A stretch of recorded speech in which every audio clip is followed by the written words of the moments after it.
This is KTVO's Good Morning Heartland.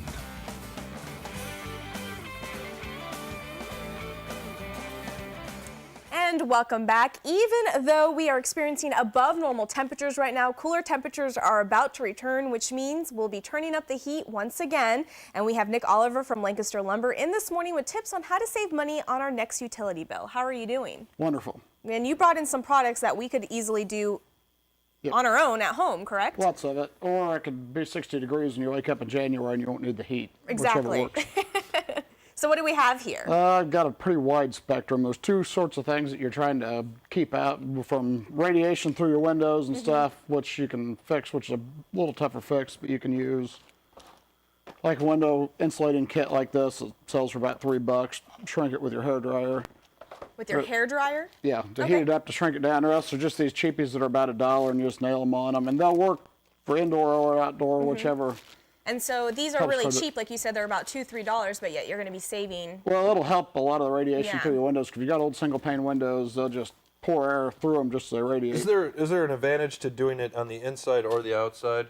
Like, you know, some people put them on the outside of their house, one better than the other. On the outside, they're going to be more likely to blow off. I mean, you're just trying to create some dead airspace in there to help it out. And then what else do we have? What are these? You had some plug-ins right here to, well, I guess to cover your outlets. I mean, your other big source is going to be air leakage through places, and one really bad place most people don't think of is through your outlets and switches. And these are not very expensive. It take a little time and a screwdriver, but anybody can do that. Go through and put them in. You just take off your light cover or your switch cover, and you put this on in there, and then put your cover back on? Yep, and they'll pop out of there. And most people don't realize you got basically a hole in your drywall or anything behind there. That, and a lot of it will come in like through your entrance wire, and they'll just chase through your wires all through the house. So just a little spray foam up there where your wire comes in through the conduit. This stuff's awesome, man. You can really use that on anything. I've got like this stuff, which sells for a little more, but it's latex based, is more homeowner friendly. So if you got a kid that crawls in underneath you and you get it in their hair or a pet or a carpet, it'll come out of there. Oh, awesome. And then, go ahead. This stuff, without gasoline, diesel, and a pair of rubber gloves, it's not coming off of you. I mean, Lady come in one day and she had it all over herself. And I told her to read the can. It says wear gloves, because that's the only way it's coming off.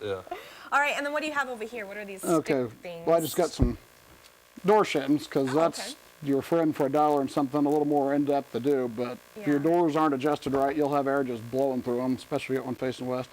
And this is a nifty little thing. That's a shim. You can adjust the door without having to actually pull the casing off the door, because you can shim back, pull the screws out of the hinges, shim behind the hinges, and shim it out. All right.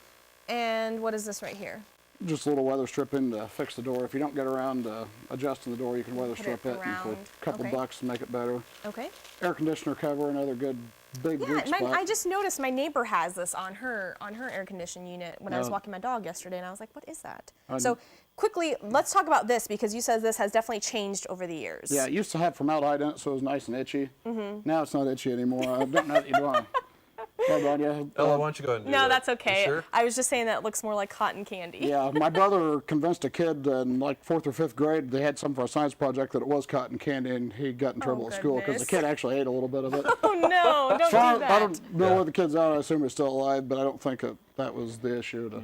But insulation's changed quite a bit in all the years. Now they make it out of jean material, right? They do make some cotton stuff. And actually, Owens Corning has a big deal with Boulevard Brewing where they recycle all the old glass and really use a whole, about half of their glass, 25 to 50%, I think, was recycled glass, which they said about one six-pack of beer or root beer will make one bat of insulation like that. So there's a lot of glass that goes into the product. And there's a lot of different insulations. You know, you got to make sure you know what you're buying, right? So like wall insulation is different from floor insulation or ceiling insulation. Wall and floor is typically the same. Ceiling, normally they use a loose fill and you just take a blower and blow it in. Which you want this to keep from breathing. I mean, there's not toxic chemicals. That's just loose pieces of fiberglass, but you don't want to inhale it as you're going along. I mean, there's the old dirty cellulose, which packs pretty well, but just a lot dirtier to blow.